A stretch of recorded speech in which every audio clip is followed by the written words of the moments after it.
আসসালামু আলাইকুম।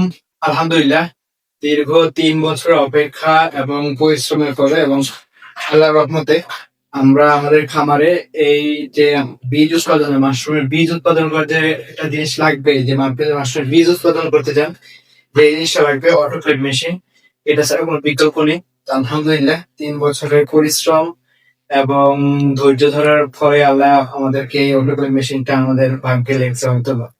তো আমার অনেক ছোট যখন থেকে মাশরুম চাষ শুরু করছিলাম 2023 সাল থেকে, তখন অনেক ইচ্ছা ছিল যে আমার একটা অটোক্লেভ মেশিন হবে, নিজের বীজ নিজে উৎপাদন করব। তো আল্লাহ পাক ৩ বছর পরে আমার ভাগ্যে অটোক্লেভ মেশিনটা দিছে। তো আপনাদের একটু দেখাই যে এটার কাজটা কি। অটোক্লেভ মেশিনের প্রধানত কাজ হচ্ছে হলো জীবাণু নষ্ট করা। তো আমরা মাশরুমের এই ৩টা বীজ, ধানের বীজ বলি, গমের বীজ বলি বা কাঠের গোড়ার বীজ বা মাদার যেটাই বলি না কেন, আমরা যে ধানের মাদারটা এবং গমের মাদার যেটা শীতকালে হয় সাধারণত, ওই দুইটা মাদার হচ্ছে আমরা ধান বা গম সিদ্ধ করে করলেই হয়। কিন্তু হচ্ছে আপনার যে মাস্টার মাদার বা মাদার কাঠের গোড়ার মাদার বা মাস্টার মাদার, ওইগুলো করতে হলে আপনার অটোক্লেভ মেশিন লাগবে। অটোক্লেভ মেশিনে আপনি এটাকে জীবাণুমুক্ত না করলে মাদারটা হবে না। তো আলহামদুলিল্লাহ আমরা অটোক্লেভ মেশিন পেয়েছি এবং আপনারা দেখে যে এখানে 2টা মিটার আছে। এই মিটারটা হচ্ছে হলো আপনার যে ওই যে প্রেসার, কত প্রেসার, যে আমরা 1.5 কেজি প্রেসার এখানে দেখেন, এখানে 1.5 লেখা, এটা হচ্ছে প্রেসার মাপার জন্য 1.5 কেজি চাপ। এবং এইখানে আরেকটা মিটার আছে, এটা হচ্ছে কত ডিগ্রি সেলসিয়াস এটা দেখার জন্য, এটা 200 ডিগ্রি পর্যন্ত আছে। তো এটা আপনার যখন 100 ডিগ্রি তাপমাত্রা এবং 1.5 কেজি চাপ প্রয়োগ করে হচ্ছে বিষটাকে জীবাণুমুক্ত করতে হয়। আর এখানে আরেকটা অপশন আছে, এটা হচ্ছে এই যে এটা ইমার্জেন্সি সেফটি লক। এটা হচ্ছে পরে কাজটা আমি বলছি এটা। আর এটা হচ্ছে আরেকটা কাজ জিনিস দেখে, এটা হচ্ছে সিসি, যে এটাতে যখন প্রেসার 120 আপনি 1.5 কেজি প্রেসার এবং 100 ডিগ্রি সেলসিয়াস তাপমাত্রা উঠবে, তখন এই সিসিটা প্রেসার গড়ের মতো কাজ করবে। সিসিটা ছেড়ে দিলে ভিতরে এক্সট্রা প্রেসার যোগ হবে না। তাহলে কি হবে, বেশি যদি এক্সট্রা প্রেসার হয়ে যায় তখন এটা ফেটে যাওয়ার সম্ভাবনা থাকে। অনেক সময় কি হয়, মাঝে মাঝে এই সিসিটা হচ্ছে সমস্যা থাকে।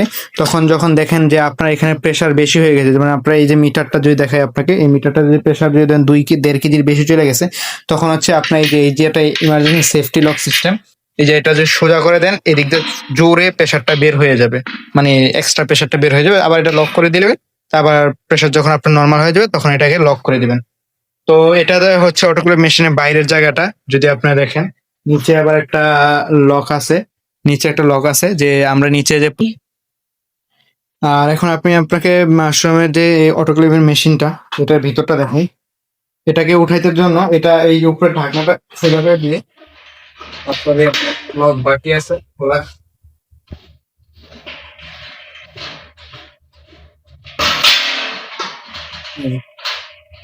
খুলে নিতে।